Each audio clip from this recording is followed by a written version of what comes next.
Hey, welcome back. I know it's been a while. A lot of reasons for that. Uh, you know, part of it's I just didn't feel like it. And the other parts that I was waiting for these to come. Now, in the comments to one of my other videos, the user, the True Overlord, um,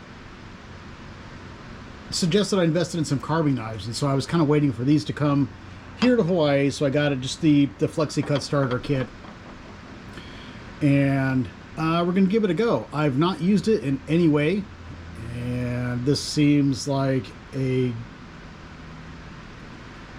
good way to do it. One of the other things I have been working on is, I've been working on some of those mechanical models, and so I've been working on this one so far. It's pretty cool. I really enjoy doing it. It does take a while,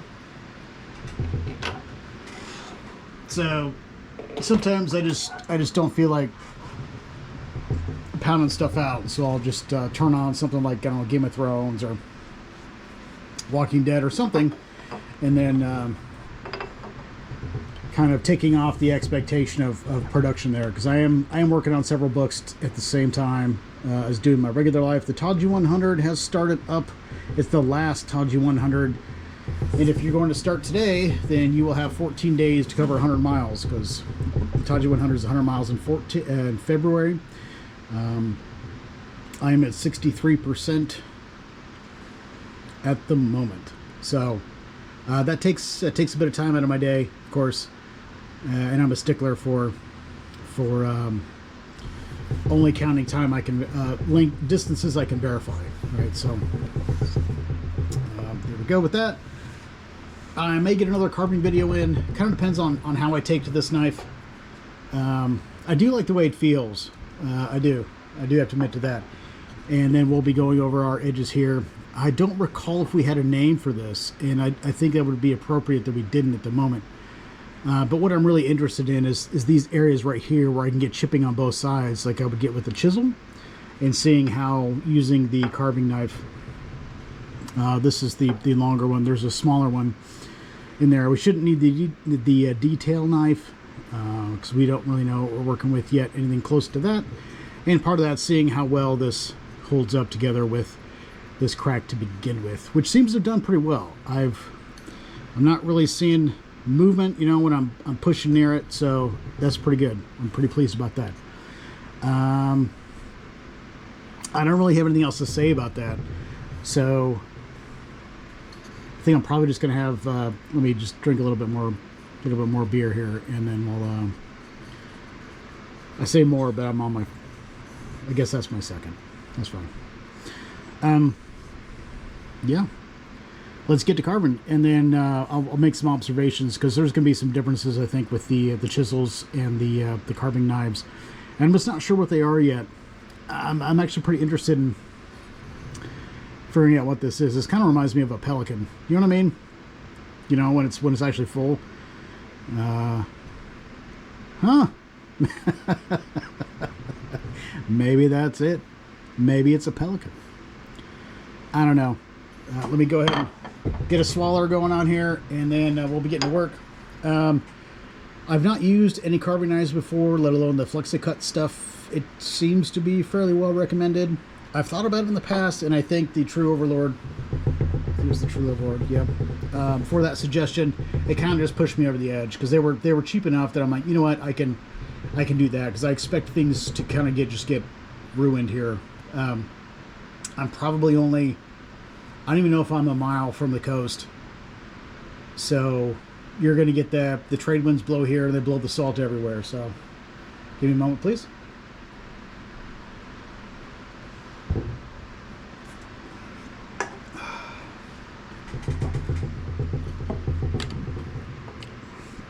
Tell you what, that tastes better when your work week is done. Make sure we can see everything here, and I like it. I probably don't need to be pushing on the knife with my, like that. It's pretty sharp. Appreciate that.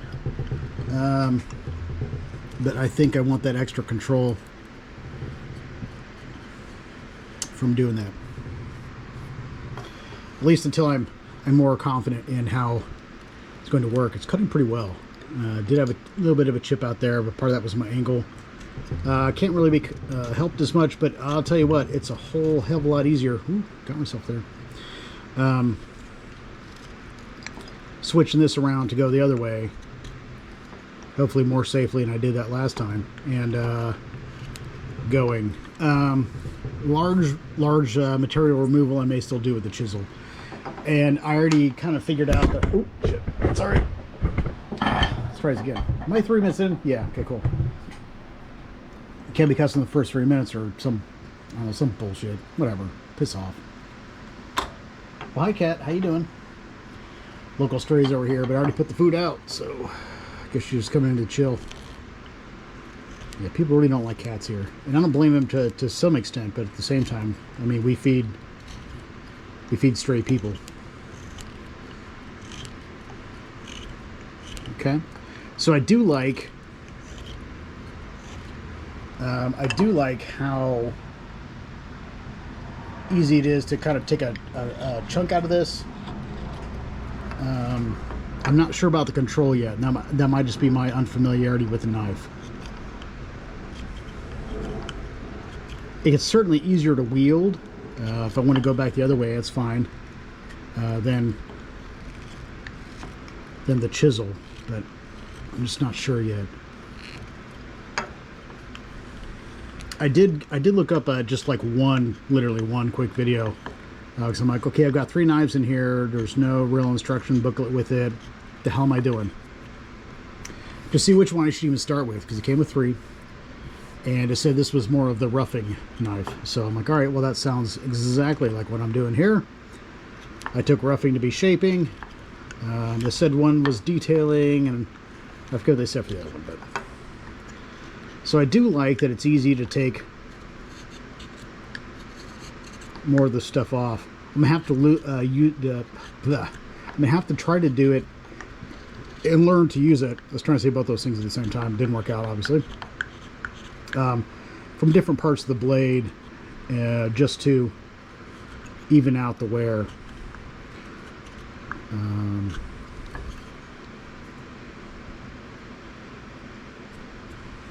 I'm kind of digging my hand here a little bit, but I don't got any. I don't have any. Shit. No blood yet, so just got to be really careful.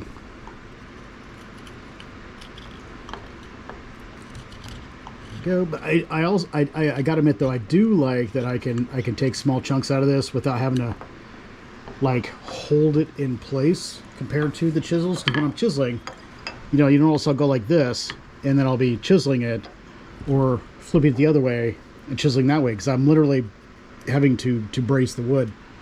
Now you could say, oh, you could do that with a vise, and you would be up first blood. Just a little nick. Here we go. Got me. I'm dying. All right. So, anyways, so you notice that I would have to hold it like that, and that actually increases the danger. But I'm holding it because I can't keep it in place with like a leg vise or similar on this workbench. I haven't installed any. Cat's just kind of sitting over here nicely. You say hi, Cat? Huh? Hi, sweetie. How you doing? Cat's already been fed, so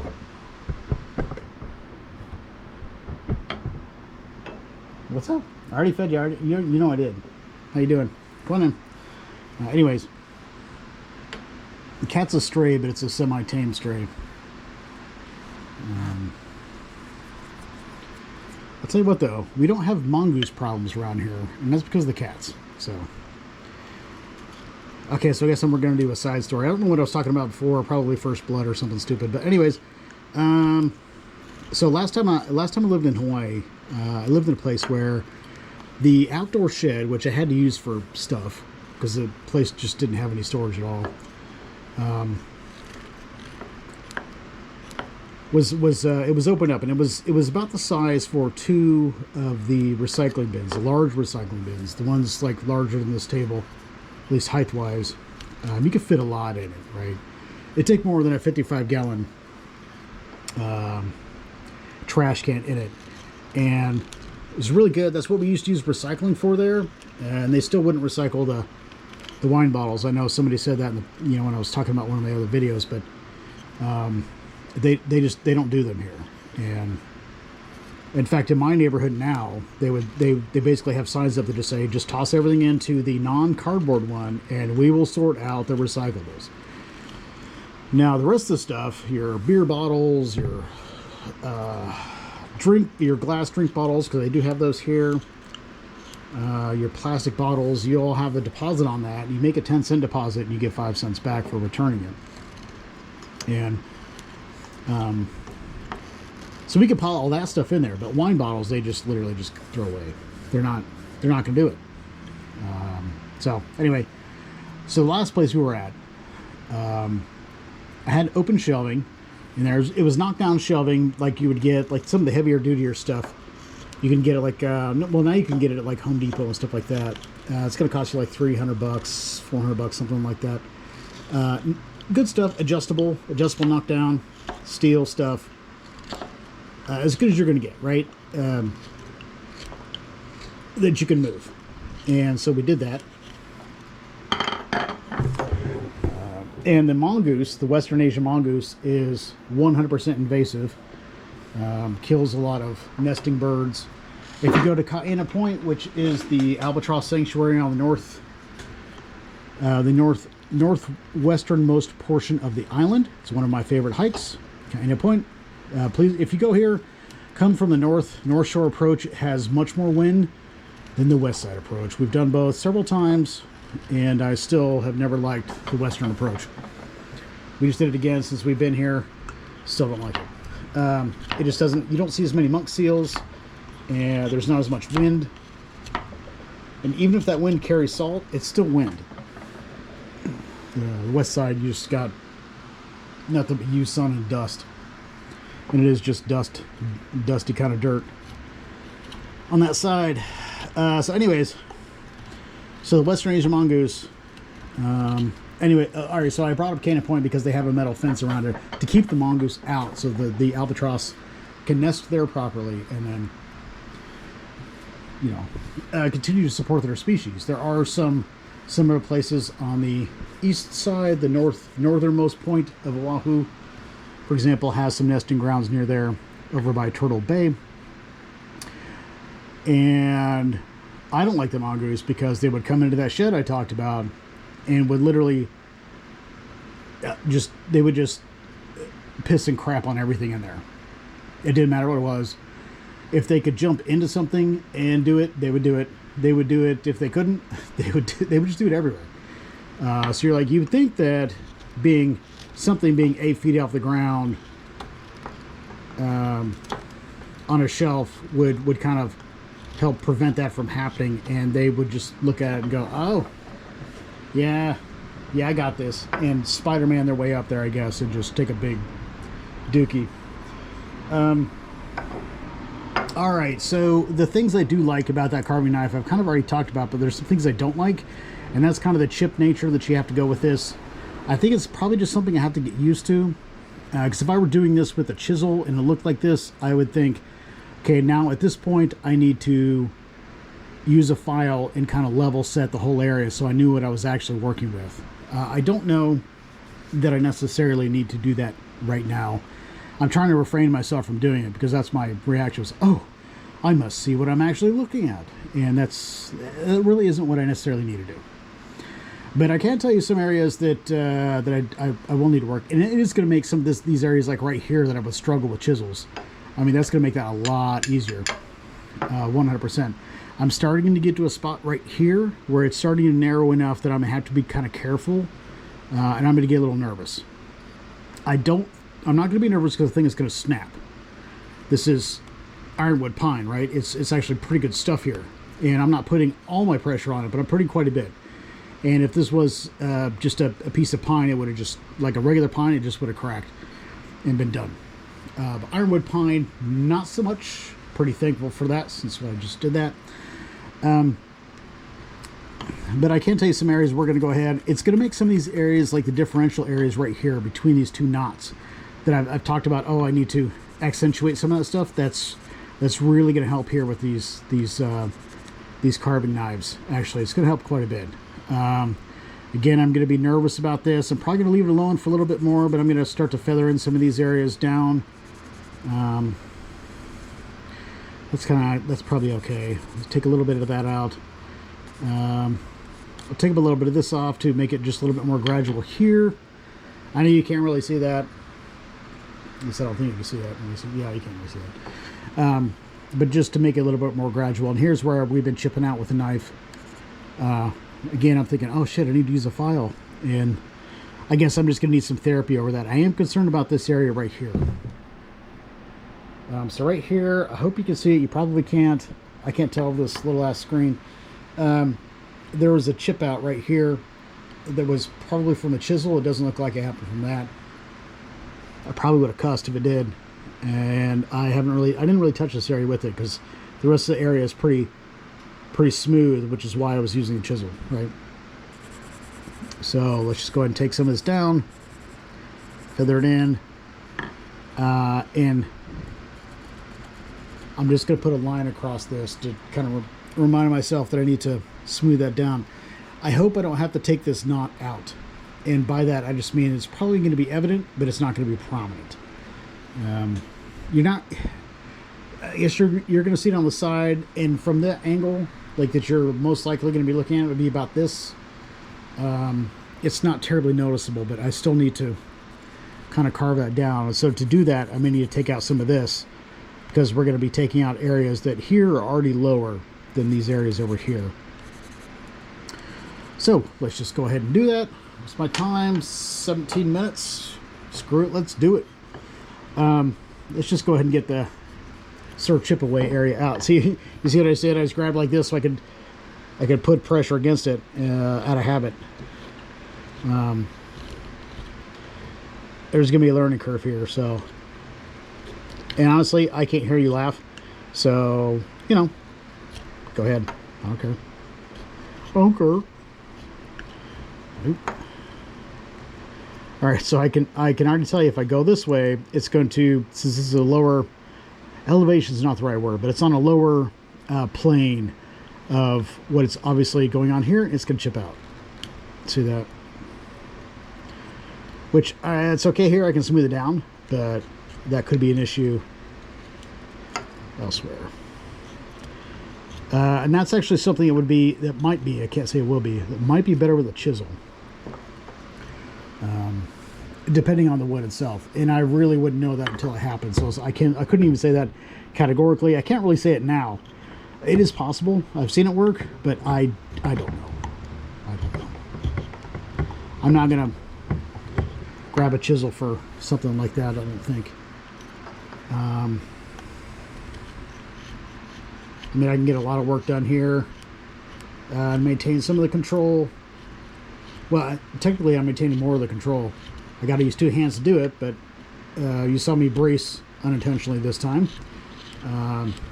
to make some of those cuts before and to hold it in place so the chisel will work. Now, part of that is because of the strength of the wood itself, but overall, this is going to be a whole lot less work on me. I don't know what it'll take for the sharpening aspects of the blades, because I didn't sharpen this at all. They say they typically come sharpened, and you just kind of need to maintain it for a bit. I have sharpened blades, but I will probably go looking for a video on how to sharpen these specific, oh shit, I'm so sorry. These specific blades, just so I don't screw them up. I mean, it's not like, they weren't terribly expensive or anything like that, but I don't want to waste it. I mean, you're only going to make so much money in your life, right? And there are parts where you can say, okay, I'll just let that one go, and there are parts where you don't. But something like this, I can see other uses for this if I continue, because I've kind of flirted with the idea of like whittling in the past, and I just didn't get around to it because I would want to use deadfall or driftwood for it, and So I don't know when these opportunities, like me coming back to Hawaii for 3 years, like now, I don't know when they're going to come up. Right? There has to be an opening. Ooh, shit. A little bit much for me. There has to be an opening, and that opening has to be compatible enough with my skill set that I'm selected. You got to interview and all sorts of stuff. Just because I'm in doesn't mean I'm a shoo-in, right? It's never that way. Personal relationships can go pretty far here. And I didn't recognize anybody's name. I've not worked with anybody in my current organization, so I had to get it on kind of on merit and kind of on well, just like anything else. You interview and then you hope that you're a good fit for the org, and you hope the org's a good fit for you. So anyways, that was a completely unrelated thing. But anyway, so carving knives. So I knew in Maryland I was not going to get. We had access to some of the water, but the water is so polluted there. I would not want to be working with particulates from some of that water if I didn't have to. And the area of water that I would have access to get driftwood from, unless I want to go to a park, which is going to be in some of the more polluted areas, waterways wise, there was not going to be a reliable supply. So I just kind of stopped carving wands. So, which is why I like the Italian boot looking one.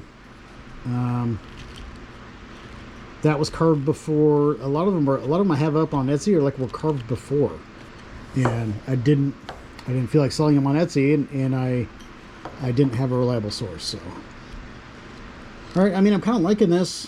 I can see for and against.